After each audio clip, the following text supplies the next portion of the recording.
Bonjour, aujourd'hui je vais t'apprendre à diviser un nombre décimal par un nombre naturel inférieur à 11. On va commencer avec l'exemple 236 et 8 dixièmes divisé par 4. Pour diviser un nombre décimal, c'est la même chose que lorsqu'on divise un nombre naturel, sauf qu'on va rajouter l'étape de la virgule. Donc, on commence par l'écrire avec notre crochet. Ensuite, on va venir faire notre tableau des multiples pour pouvoir nous aider. Comme ça ici.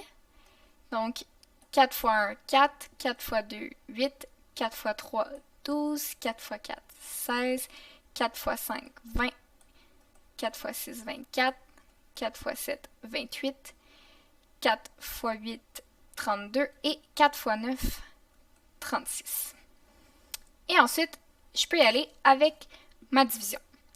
Donc, je regarde combien de fois est-ce que je peux séparer mes deux centaines en 4. Je peux pas, donc je vais aller voir avec mes dizaines. Donc, combien de fois est-ce que je peux séparer mes 23 dizaines en 4? Je peux aller voir dans mon paquet, le plus grand nombre que j'ai sans dépasser, c'est 20. Donc, je vais pouvoir aller le séparer, en mettre 5 dans chaque ensemble de 4. Donc, je vais venir enlever mes 20 dizaines, ce qui me donne 3.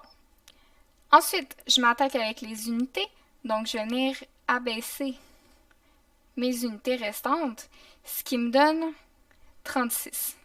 Je peux aller voir dans mon tableau, 36 est dans mon tableau, donc je peux en mettre 9 dans chaque paquet, donc je vais venir enlever mes 36 unités.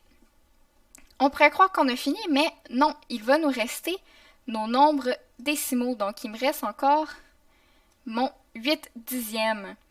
Donc, ce que je vais devoir faire, je vais venir placer ma virgule dans mon quotient, juste ici. Puis, je vais pouvoir faire comme à l'habitude. Donc, je vais abaisser mon 8 ici. Donc, je peux regarder combien de fois est-ce que je peux séparer mon 8 en 4. Dans mon tableau, je vois que je peux le séparer avec 2. Donc, je peux en mettre 2 dans chaque ensemble. Je vais enlever mon 8 que je viens de séparer, ce qui me donne 0. Donc, maintenant, j'ai terminé et je peux voir que ça me donne 59 et 2 dixièmes. Donc, la seule différence, c'est que lorsque j'arrive à ma virgule dans mon nombre, eh bien, je vais devoir en fait placer ma virgule dans mon quotient. Ce qui fera en sorte que 236 et 8 dixièmes divisé par 4 me donne 59 et 2 dixièmes. Faisons un autre exemple. 842 et 8 dixièmes divisé par 7. Je t'invite à faire pause puis à essayer de la faire par toi-même. Donc, je vais venir écrire ma division avec mon crochet. Je vais ensuite faire mon tableau des multiples pour m'aider. Juste ici comme ça. Donc, 1 fois 7, 7, 2 fois 7, 14, 3 fois 7, 21, 4 fois 7, 28, 5 fois 7, 35, 6 fois 7, 42, 7 fois 7, 49, 8 fois 7, 56 et 9 fois 7, 63. Je peux maintenant venir faire ma division. Donc, je vais regarder. Mes 8 centaines, est-ce que je peux les séparer en 7? Oui. Donc, je vais en mettre une centaine dans chacun de mes paquets. Donc, ça me ferait 7 centaines de séparés. Donc, je viens les enlever. Il me reste une centaine. Je ne peux pas séparer une centaine en 7. Donc, je vais abaisser mes dizaines. Donc, je me retrouve avec 14 dizaines.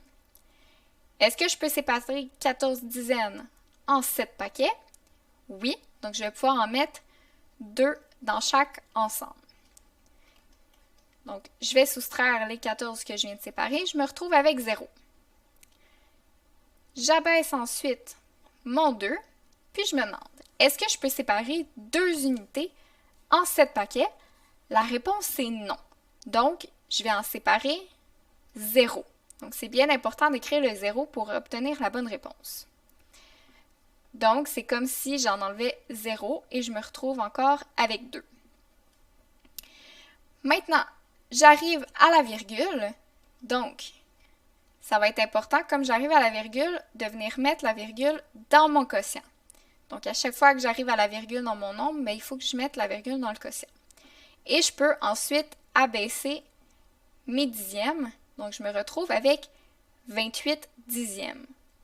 Est-ce que je peux séparer 28 dixièmes en 7 paquets? La réponse, c'est oui. Je peux en mettre 4 dans chaque ensemble, ce qui ferait que j'en séparais 28 et je me retrouve avec 0. J'ai donc terminé ma division. Ma réponse est donc 120 et 4 dixièmes. Donc, 842 et 8 dixièmes divisé par 7 me donne 120 et 4 dixièmes. Si tu veux confirmer que tu as bel et bien la bonne réponse, tu peux toujours faire l'opération inverse. L'opération inverse de la division, c'est une multiplication.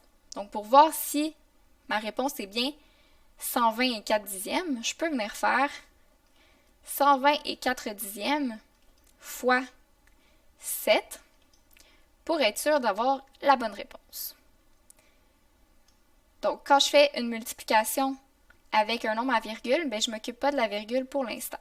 Je vais juste venir faire 7 fois 4 qui me donne 28, avec mon 2 ici. Ensuite, 7 fois 0, 0 plus 2, 2.